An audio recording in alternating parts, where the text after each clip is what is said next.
بسم اللہ الرحمن الرحیم۔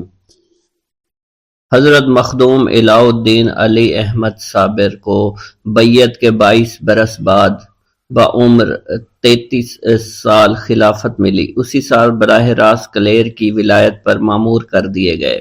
انہوں نے اپنے وصال تک ولایت کلیر کا انتظام سنبھالا اور سلسلہ کی تبلیغ فرمائی۔ اقتباس الانوار میں ہے کہ کلیر پہنچتے ہی عبادت اور فیض رسانی میں مصروف ہو گئے، اور بعد میں وصال بھی فیض اسی طرح جاری رہا جسی طرح حیات میں تھا۔ اہل ہنوز کی روایت کے مطابق کشفی تذکرے سے معلوم ہوتا ہے کہ ہجرت نبوی صلی اللہ علیہ وسلم سے قبل 282 عیسوی میں دہلی کے راجہ کرم پال نے اس نواح میں ایک شہر بسایا تھا جس کا نام ہروار گڑھی پگ رکھا تھا، یعنی خدا کی گڑھی کا راستہ۔ اسی راجہ کے لڑکے بکرم پال نے وہاں عالی شان مندر بنا کر سونے چاندی کی مورتیاں نصب کروا دی اور نگرانی کے لیے مہنتوں کی گدی قائم کی، اور کمیٹی ہردوار میں ابھی تک جاری اور ساری ہے۔ عرصہ کے بعد اس شہر کی حفاظت کے لیے جنوب میں کچھ فاصلہ پر بکرم پال کے صاحبزادے راجہ کرم پال نے یہاں قلعہ تعمیر کیا تھا جو کلیر کے نام سے منسوب کیا گیا۔ صحیح طور پر معلوم نہیں کہ مسلمانوں نے اس قلعہ کو کب فتح کیا تھا۔ ماسٹر مراد سمن قادری صابری کی رائے یہ ہے کہ جگال جاتے ہوئے بختیار خلجی نے 597 ہجری میں فتح کیا تھا، مگر اس کی تردید تاریخ کے علاوہ اس روایت سے بھی ہو جاتی ہے کہ حضور خواجہ غریب نواز رحمۃ اللہ علیہ نے امام علی دمشقی کو کلیر کا والی بنا کر بھیجا تھا۔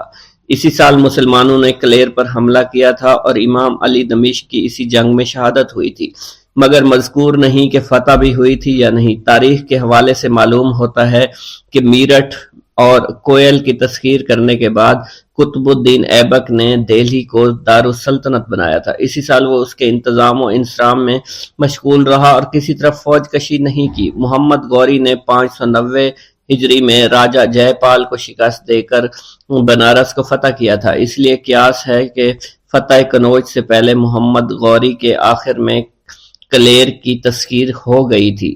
ظاہر ہے کہ کلیر شریف قلعہ تھا۔ ہردوار کے خلوت نشین جاتری ممکن ہے کہ قلعہ کے ارد گرد قیام کرنے لگے ہوں، اور رشیوں اور میسنیوں نے بھی استحسان بنا لیے ہوں۔ یہاں مسلمانوں کی آبادی ہنوز سے زیادہ نہیں ہو سکتی۔ کشفی روایت کے مطابق یہاں مسلمان کثرت سے آباد تھے، اور یہاں بہت بڑی مسجد تھی جس میں سونے چاندی کے ظروف غسل کے لیے اور وضو خانے بھی تھے۔ تذکرہ جات صابری میں مخدوم پاک کی عبادت کے لیے لکھا گیا ہے، ہم وقت مستغرق رہتے تھے اور مسجد میں نماز پڑھنے جایا کرتے تھے۔ کلیر میں ان کی کرامات اور فیض رسانیوں کی تفصیل بعد میں بیان کی جائے گی کہ حاکم شہر مسمی دوان کی بکری گم ہو گئی تو استسفار کرنے پر حضرت کی توجہ سے بکری کے گوشت کی ہر بوٹی نے با آواز بلند بتایا کہ میں فلاں شخص کے پیٹ میں ہوں۔ دموام میں معتقد ہو جاتا، مگر قاضی نے یہ کہا کہ یہ عجیب طلسم ہے۔ یہ بھی لکھا کہ جمعہ کی نماز کے لیے عوام کے علاوہ 500 پالکی سوار علماء عمرہ مسجد میں جمع ہوتے تھے۔ مخدوم پاک رحمت اللہ علیہ سب سے پہلے صف اول میں بیٹھ جایا کرتے اور اپنی ولایت اور امامت کا واز فرمایا کرتے۔ یہ بات عمرہ علماء کو ناگوار گزرتی تھی، لہٰذا ایک جمعہ کو انہیں صف اول سے اٹھا کر باہر کی آخری صف میں دھکیل دیا گیا۔ اس پر حضرت نے مسجد کو حکم دیا کہ تو بھی اس سجدہ کر۔ مسجد کے سجدہ کرتے ہی تمام نمازی دب کر مر گئے۔ اس کے بعد مزید فیض یہ پہنچا کہ طاعون کی وبا مسلط کر دی گئی، اور 6 سال کے استغراق کے بعد کلیر کے گرد 1200 کوس تک آگ لگا دی گئی۔ یہ جملہ فیوز و کرامات گویا باطل پرستوں کو راہ راست پر لانے کے لیے کیے گئے تھے، مگر تہ دستان قسمت راچا سوز و گداز مرشد کامل جب سب کچھ بھسم ہو گیا تو سوختہ زمین ہی خود ہی تنہا بقیہ عمر گزاری۔ البتہ کچھ ہمسایہ رہ گئے تھے، اور عرصہ کے بعد حضرت شمس الدین ترک پانی پتی تشریف لے آئے تھے۔ اب وہ فیض بھی منزلہ نوادر ہے جو بعد میں وصال جاری ہوا تھا کہ کہتے ہیں کہ مزار پر برق جلال تڑپنے لگی تھی جس کی وجہ سے کوئی قریب نہیں آ سکتا تھا۔ مجاور بھی بچا بچا کر خود کو دور جا بسے تھے، گویا یہ برق دورباش کا مظاہرہ یوں کرتے تھی کہ کسی کو جلال سے نقصان نہ پہنچے، لیکن شیر اور درندوں کو اجازت تھی کہ اپنی دموں سے مزار پر جھاڑو دیا کرتے تھے۔ اتفاقیہ اس برق جلال نے ایک سنیاسی کو مزار پر حاضری کی دعوت دے دی۔ اس نے قبر کے اندر کا حال معلوم کرنے کے لیے مزار میں ایک سوراخ کر دیا، اس کے اندر سر ڈال کر دیکھنا چاہا، اس کا سر پھنس گیا، اس کا دم نکل گیا۔ رات کو خواب میں مجاوروں کو حکم دیا اس کتے کو نکال کر باہر پھینک دے۔ چنانچہ تعمیل کی گئی اور مزار کی مرمت بھی کر دی گئی۔ اب برق جلال اور شیروں کی نگرانی کو ناکافی سمجھ کر مجاوروں کو یہاں رہنے کے لیے بلا لیا گیا۔ مشہور ہے مخدوم پاک رحمت اللہ علیہ جلالی تھے، ان کے جلال کے نقشے مختلف آتشی رنگوں میں کھینچے گئے تھے، اس لیے ان کے تصور سے کلیجہ منہ کو آ جاتا ہے، دل دہل جاتے ہیں۔ ان کی جلالی داستانوں کے بیان کرنے والے معاندین نہیں بلکہ صاحب علم، فضل اور تذکرہ نگار ہیں۔ اقتباس الانوار کے مصنف قطب وقت مولانا اکرام اللہ شاہ براسوی نے تحریر فرمایا ہے کہ حضرت موسیٰ علیہ السلام صاحب جلال تھے، انہی کے نقش قدم پر حضرت مخدوم پاک رحمت اللہ علیہ تھے، اسی وجہ سے ان میں جلالی شان پیدا ہو گئی تھی۔ لیکن اصل یہ ہے کہ موسیٰ علیہ السلام کی شریعت قہر و جلال کی تھی، ان کی شبیہ مبارک سے روب ٹپکتا تھا، مگر ان کی پوری زندگی عجز صبر سے بھری ہوئی ہے۔ فرعون کی دشمنی اور قوم کی نافرمانیوں اور گستاخیوں پر انہوں نے جلال کا اظہار کبھی نہیں فرمایا تھا۔ کپتی و اسرائیلی میں بیچ بچاؤ کرتے ہوئے کپتی کے تھپڑ مار دیا تھا اور اتفاق سے وہ مر گیا، اس پر انہیں بے حد ندامت ہوئی اور سزا سے بچنے کے لیے مدائن چلے گئے۔ دوسرا واقعہ یہ ہوا کہ چلہ پورا کر کے جب تورات کے الواح کے کوہ طور سے لے آئے تو پوری قوم سامری کے پچھڑے کے پرستش کرنے لگی۔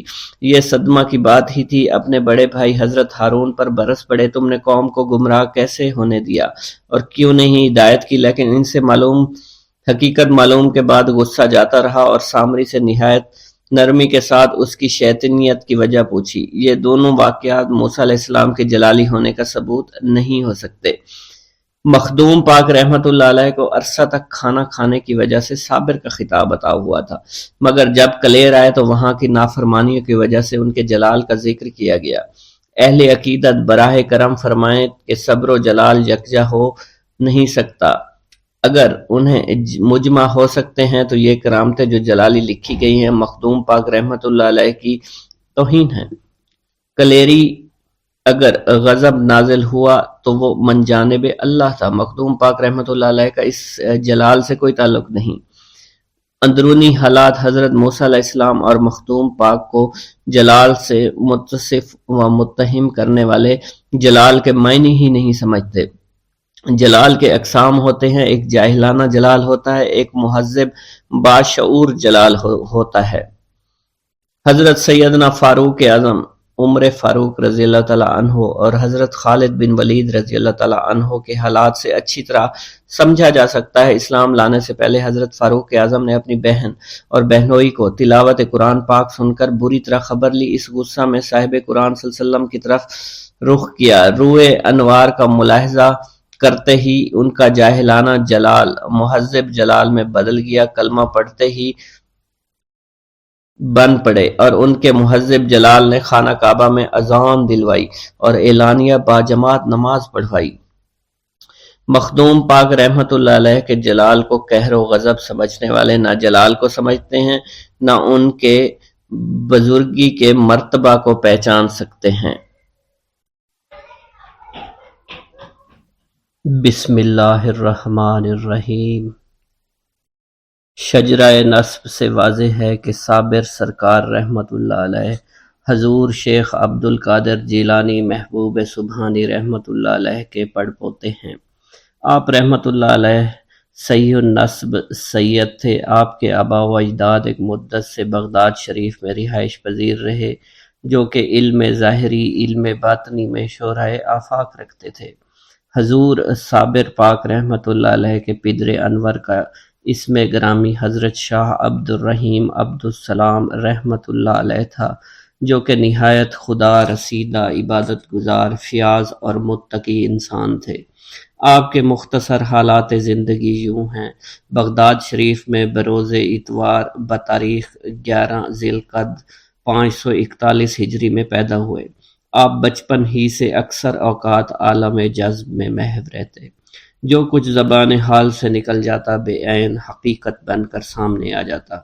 آپ کے والد ماجد بھی صاحب ولایت و پارسا بزرگ تھے، چنانچہ انہوں نے اپنے لخت جگر کی تعلیم و تربیت پر خصوصی توجہ فرمائی۔ حضرت عبد الوہاب رحمۃ اللہ علیہ اپنی تصنیف میں تحریر فرماتے ہیں، اکثر اوقات میرے پدر انور شیخ عبد القادر جیلانی رحمۃ اللہ علیہ عبد الرحیم کو اپنی گود میں لے لیتے تھے اور انتہائی شفقت و محبت سے بوسہ دیتے، جس سے عبد الرحیم پر ایک وجدانی کیفیت طاری ہو جایا کرتی اور بے اختیار اس کی زبان سے الحمدللہ نکل جاتا، اور جب غوث پاک رحمۃ اللہ علیہ محبت سے فرماتے، اے میرے مستانے، میرے متوالے فرزند، تو وہ گود سے اٹھ کر بھاگ جایا کرتا تھا۔ آپ کو اوائل عمر میں ہی عبادت اور ریاضت کا شوق جنون کی حد تک تھا۔ یہ شوق بھی عمر کے ساتھ ساتھ بڑھتا چلا گیا۔ جب آپ جوانی کو پہنچے تو عشق الہی نے دل میں گھر کر لیا۔ پوری پوری رات گریہ زاری میں بسر ہو جاتی اور ہر دن حالت روزہ میں گزرتا۔ جب آپ کی یہ حالت آپ کے والد ماجد نے دیکھی تو فوراً دست حق پر پرست بیعت فرما لیا اور باطنی تعلیم و تربیت سے نوازنا شروع کر دیا، یہاں تک کہ بہت جلد روحانیت کے مختلف مدارج طے کرتے ہوئے کاملین میں داخل ہو گئے۔ ایک روز شاہ عبد الوہاب رحمۃ اللہ علیہ نے ایک کاملین کی مجلس میں آپ کو دستار فضیلت و خلافت سے نوازا۔ بعد ازاں آپ سیلانی ریاضت میں مشغول اور مصروف ہو گئے۔ بالآخر آپ حالت فقر و مستی میں گھومتے پھرتے ہرات آ گئے۔ وہاں آپ کی ملاقات حضرت شیخ محمد بن اسحاق سے ہوئی۔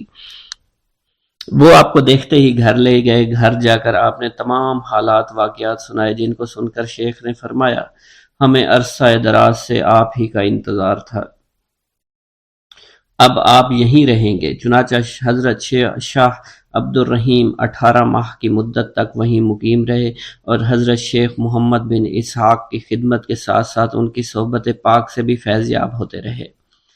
آپ کی شخصیت میں اور بھی نکھار آتا چلا گیا۔ اس واقعہ کو خود شاہ عبد الرحیم اپنی تصنیف میں فرماتے ہیں، میں بتاریخ 5 ماہ ذی الحج 559 ہجری کو چہار شنبے کے روز ظہر کے وقت قصبہ ہرات میں داخل ہوا۔ ایک مکان کے دروازے پر کھڑا تھا۔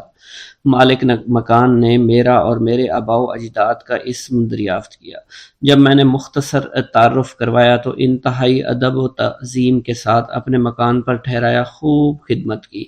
بعد ازاں ایک خط بنام شیخ جمال الدین سلیمان جو حضرت عمر فاروق بن خطاب رضی اللہ تعالیٰ عنہ کی اولاد سے ہیں تحریر کیا، جس کا مضمون کچھ یوں تھا، عالی جاں، میری خوب خوش قسمتی سے شاہ عبد الرحیم خدا تعالیٰ نے بغیر کوشش و تلاش کے مجھے ملوا دیا ہے، اور میں نے آپ کے حکم کے مطابق اپنے غریب خانے پر ان کو ٹھہرایا ہے۔ اب جیسے حکم ہو بندہ تعمیل کے لیے حاضر ہے۔ کئی یوم کے بعد حضرت محمد بن اسحاق نے مجھ سے ذکر کیا کہ آج حضرت شیخ جمال الدین سلیمان صاحب کے فرزند فرید الدین گنج شکر کا واپسی خط موصول ہوا ہے، جس کے مضمون سے معلوم ہوتا ہے کہ آپ کے مل جانے کی خوشخبری سن کر شیخ جمال الدین نے سجدہ شکر ادا کیا ہے۔ بالآخر حضرت جمال الدین سلیمان صاحب رحمۃ اللہ علیہ نے آپ کو قصبہ کھوٹوال ضلع ملتان بلا کر اپنی بڑی صاحبزادی حضرت بی بی ہاجرہ کا عقد آپ سے کروا دیا۔ نکاح ہو جانے کے کچھ عرصہ تک آپ نے کھوٹوال میں قیام کیا اور حضرت شیخ جمال الدین کی خدمت اقدس سے فیوز و برکات حاصل کرتے رہے۔ بعد ازاں واپسی ہرات تشریف لائے اور وہیں مستقل سکونت اختیار کی۔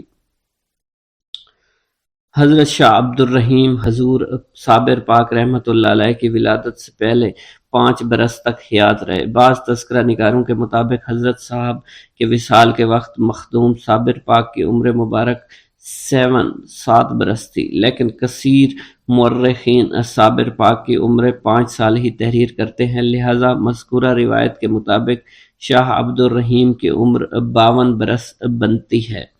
آپ کی والدہ ماجدہ کا اسم گرامی حضرت بی بی ہاجرہ المعروف جمیلہ خاتون تھا، جو کہ شیخ جمال الدین صاحب کی بڑی صاحبزادی اور بابا فرید الدین گنج شکر کی حقیقی ہمشیرہ تھی۔ آپ انتہائی خدا رسیدہ، عابدہ، زاہدہ اور صابرہ خاتون تھی۔ جس گھر میں آپ نے جنم لیا ریاضت تو کرتے ہی تھے، اس کے ساتھ ساتھ دینی تعلیم و تربیت کا بھی مرکز تھا۔ وہاں آپ کے والد ماجد کی صورت میں عالم، فاضل، شفیق اساتذہ کرام بھی ہمہ وقت موجود تھے۔ اس کے علاوہ آپ کی والدہ محترمہ کا پاکیزہ نمونہ عمل بھی آپ کے سامنے تھا، جنہوں نے آپ کی تعلیم و تربیت ہر لحاظ سے مکمل کی۔ جہاں آپ کے پدر انور نے قرآن و حدیث، تصوف کی تعلیم سے نوازا، وہاں آپ کی والدہ ماجدہ نے گھریلو کام و کاج کا بھی علمی درس دیا۔ اگر حضور صابر پاک رحمۃ اللہ علیہ کی شخصیت کو مائی صاحبہ رحمۃ اللہ علیہ کے والدین کی محنتوں اور دعاؤں کا ثمر کہا جائے تو یہ کہنا غلط نہیں ہوگا۔ حضرت بی بی ہاجرہ ہمشیرہ بابا فرید الدین گنج شکر بن شیخ جمال الدین سلیمان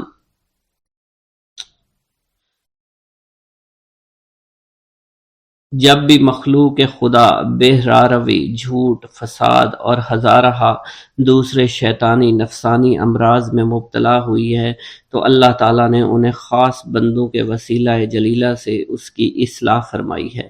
یہ وہ اللہ تعالیٰ کے محبوب بندے ہیں جنہوں نے ہر تاریک دور میں اسلام کی ابدی روشنائی پھیلائی۔ یہ انعام یافتہ بندے تمام عمر اپنی ہر ادا سے اپنے مولا کی خبریں دیتے رہے ہیں، اس لیے اللہ تعالیٰ آثار و واقعات سے ان کی آمد کی بشارتیں دیتا رہا ہے، کیونکہ یہ اس کرکم کا تقاضا ہے جسے خداوند قدوس ہر آن پورا فرماتا ہے۔ قرآن پاک میں جگہ جگہ اپنے برگزیدہ بندوں کا ذکر فرمانا بلکہ ان کے ہمراہ چلنے والے کتوں کا بھی ذکر بھی فرمایا ہے۔ اس بات کا ثبوت ہے کہ وہ اپنے دوستوں کو کبھی فراموش نہیں کرتا، بلکہ ان کی آمد سے پہلے ان کے تذکرے شروع فرما دیا کرتے ہیں۔ ہزاروں سال نرگس اپنی بے نوری پہ روتی ہے، بڑی مشکل سے ہوتا ہے چمن میں دیدور پیدا۔ بابا فرید الدین مسعود گنج شکر رحمۃ اللہ علیہ فرماتے ہیں، گھر گھر جمن لالیاں تے گھر گھر جمن کاں، کدی کدی کتے جمدے ہنس جنہاں دا ناں۔ لہذا حضور پاک صابر پاک رحمۃ اللہ علیہ کی ولادت سے پہلے اہل ذکر حضرات نے بے شمار بشارتیں دی۔ اولیاء کرام نے آپ کی آمد کا کثرت سے ذکر فرمایا، جس میں حضرت امام جعفر صادق، حضرت امام موسیٰ کاظم اور حضور غوث اعظم شیخ عبد القادر جیلانی کے علاوہ دیگر اہل نظر احباب شامل ہیں، بلکہ صاحب حقیقت گلزار صابری کے مطابق تو حضور صابر سرکار رحمۃ اللہ علیہ کی ولادت کی خبریں حضرت موسیٰ علیہ السلام، حضرت سلیمان علیہ السلام کے دور مقدس سے شروع ہو گئی تھی، لیکن جہاں طوالت کے خدشہ سے چند پیشین گوئیاں رقم کی جاتی ہیں۔ حضرت امام جعفر صادق رحمۃ اللہ علیہ اپنی تصنیف کشف العالمین و کشف الغیوب میں تحریر فرماتے ہیں کہ جمعۃ المبارک کی شب بتاریخ 11 ماہ رجب 140 ہجری کو میں تلاوت درود شریف وحبی میں مشروف تھا۔ تقریباً نصف شب گزر چکی تھی، مجھ پر خلاف معمول نیند کا غلبہ ہوا۔ ہر چند چاہتا تھا کہ بقدر معمولی تلاوت کر لی جائے، لیکن کسی طرح بھی غلبہ نوم سے نجات نہ ملی۔ آخر کار لاچار ہو کر کیفیت باطن کی طرف متوجہ ہوا۔ اسی وقت الہام باطن ہوا کہ درود شریف کی تلاوت معمور کر کے عالم رویہ کی طرف توجہ کروں، لہٰذا اس کیفیت میں عالم ملکوت سے انکشاف ہوا اور پھر فوراً عالم ملکوت سے عالم جبروت میں گزر ہوا، جس کا بیان زبان سے ناممکن ہے۔ وہاں ایک خوبصورت گلستان نظر آیا جس میں تمام ملائکہ صف بستہ ہیں، تمام ارواح، انبیاء، اولیاء موجود ہیں۔ یہ حالت دیکھ کر ایک جگہ تأمل کیا۔ انس بن مالک رضی اللہ تعالیٰ عنہ میرے قریب آئے اور فرمایا، سرکار دو عالم آپ کے منتظر ہیں۔